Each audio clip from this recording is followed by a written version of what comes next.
नमस्कार। शून्य बोधिसत्व में आप सभी का स्वागत है। और आज मैं फिर उपस्थित हूँ आप लोगों के समक्ष लेके होली के बहुत सारे रंग।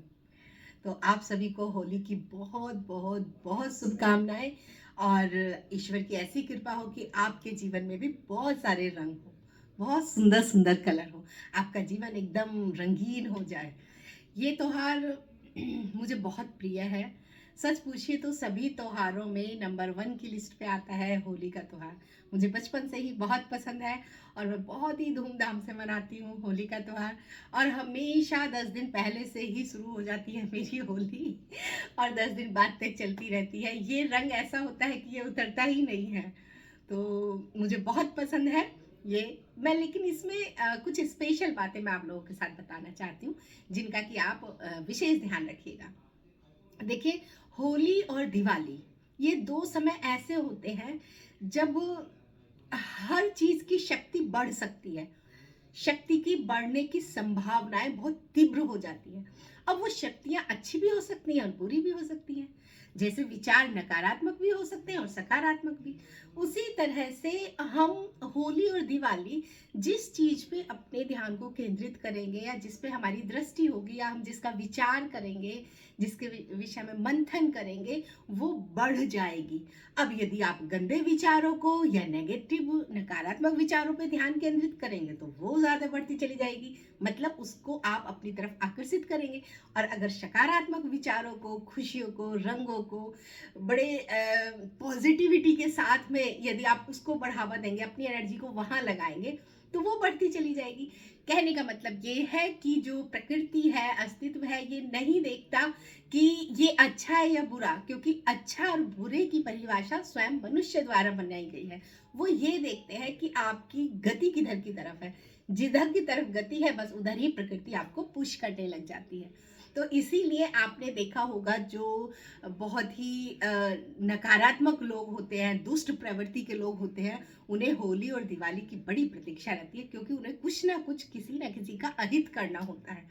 एक अमावस्या की रात है और अब जो होली है इसका तो विशेष महत्व है। पता है क्यों?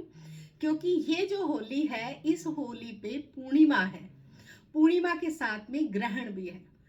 तो ये समझिए कि जिस कार्य को आप 10% लगा के कर सकते थे, वो 10% आपका लगाया हुआ जो परिणाम देगा वो 100% के बराबर देगा। मतलब एनर्जी फोर्स इतना हैवी है इस बार होली पे। तो इसीलिए मेरे ये मन में आया कि मैं आपके साथ ये चीजें साझा करूं। तो आप क्या करना है, आपको ये चीज ध्यान रखनी है कि इस होली पे रंग वाले दिन जो हमारा पूर्णिमा पड़ रही है और ग्रहण भी लग रहा है, तो कुछ कुछ विशेष बातों का ध्यान रखें। नंबर एक, कौन सी बात का ध्यान रखें कि अपने मन में किसी के प्रति भी द्वेष, ईर्ष्या का, घृणा का भाव ना रखें। क्योंकि आपने यदि ऐसी भावना रखी तो वो भावनाएं और प्रबल हो जाएंगी, उन्हें शक्तियां और मिल जाएगी।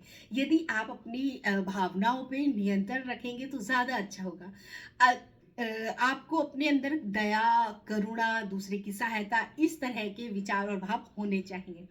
और इस चीज में एक चीज मैं और बोलना चाहूंगी इसी के आगे, कि यदि आपको ऐसा लगता है कि हम इन सब चीजों पे ध्यान ना देके हमें तो कोई ऐसा उपाय बता दीजिए जो कि जो नकारात्मक चीज है वो हमारी तरफ आए भी ना। देखिए, आप माने या ना माने, अगर देव है तो दानव भी है, अगर पॉजिटिविटी है तो नेगेटिविटी भी है। क्योंकि इस अस्तित्व में द्वैत है, मतलब दोनों चीजें हैं।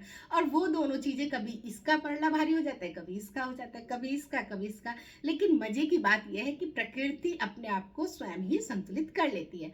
यदि ऐसा होगा कि किसी समय में बहुत ही दुष्ट प्रवृत्ति के लोगों की जो मात्रा है वो बढ़ जाएगी, तो फिर अपने आप ही जो पुण्य आत्मा है उनका जन्म हो जाएगा। जब कभी ऐसा लगेगा कि एकदम पुण्य आत्माएं हैं, धरती पे ही स्वर्ग हो गया है, स्वर्णिम युग हो गया है, तो अपने आप देखेंगे कि फिर दुष्ट आत्माएं वहां पे। तो कहने का मतलब है ये जो लीला है ईश्वर की, यहाँ पे अच्छा बुरा मतलब दोनों पक्ष सदैव उपस्थित रहते हैं। तो यदि आपको ऐसा लगता है कि अब ये एक तो पूर्णिमा सी है, होली है और साथ में चंद्र ग्रहण भी लग रहा है, तो हम नकारात्मकता से कैसे दूर रहे, तो मैं उसके लिए एक उपाय बताती हूँ। आपको क्या करना है कि जब भी आप इस बार होली में रंग वाले दिन की मैं विशेष बात बता रही हूँ। पहले तो हम होलिका दहन की बात करते हैं जो कि आज है। होलिका दहन में आपको अपने घर को साफ सुथरा करने के बाद में आप एक काम करना, अपने घर में गंगा जल जरूर छिड़क देना। और जब गंगा जल छिड़कोगे तो उस समय आप जो भी आपके इष्ट हैं, जो भी आप किसी को भी मानते हैं, क्योंकि ये तो सिर्फ शब्द है, बाकी हमारे हृदय के तार उनके साथ जुड़े होते हैं। आप जिसको भी मानते हैं, तो जिस समय आप अपने घर में छींटा देंगे, गंगा जल का छींटा देंगे, उस समय उनका आवाहन जरूर करें। आवाहन करें और साथ में ये भी कहें कि हमें सद्बुद्धि प्रदान करें। क्योंकि जब भी नकारात्मकता हमारे पास पहुंचती है, तो सबसे पहले वो हमारे विचारों पे वार करती है, हमारी सोच को घटिया बना देती है, हमारी बुद्धि का विनाश कर देती है। और बुद्धि के बाद जब दूसरा बार होता है तो हमारे पेट पे होता है, उनका पेट खराब हो जाता है, पेट की समस्याएं हो जाती है, पेट दर्द हो जाता है। ये दो एकदम मैंने नॉर्मल से आपको वो बताए हैं कि ये लक्षण है ये नकारात्मकता के। तो इनसे बचने के लिए हमें क्या करना है, छोटी होली वाले दिन मतलब होलिका दहन वाले दिन अपने घर को पूरा साफ सुथरा करें, उसमें गंगा जल जरूर छिड़क दे पूरे घर में। गंगा जल छिड़कते समय अपनी जो भी आपके इष्ट है उनसे आराधना करें कि वो आपके घर में विराजमान हो। और आपको अपने शब्दों में भी नकारात्मकता नहीं लानी है। आपको जब उन्हें आवाहन करना है तो यही कहना है कि आप हमारे घर में विराजमान हो, घर में सुख हो, शांति हो, रंग भरा हो, जीवन बहुत रंगीन हो। इस तरह से आपको प्रार्थना करनी है। और फिर होलिका दहन से लेके और अगले दिन रंग वाले दिन तक आप यही प्रयास करें कि जब भी सोचे अपने विषय में, दूसरे के विषय में अच्छा ही सोचे।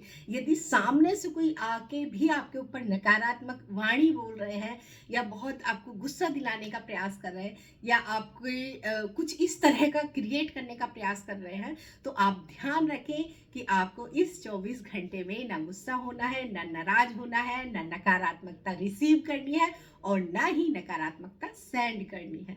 उसके बाद में आप आराम से इस होली का त्योहार को मनाते रहिए, बहुत जीवन में रंग भरते रहिए। और मैं ईश्वर से प्रार्थना करती हूँ कि आपके जीवन में भी बहुत सारी खुशियाँ हों।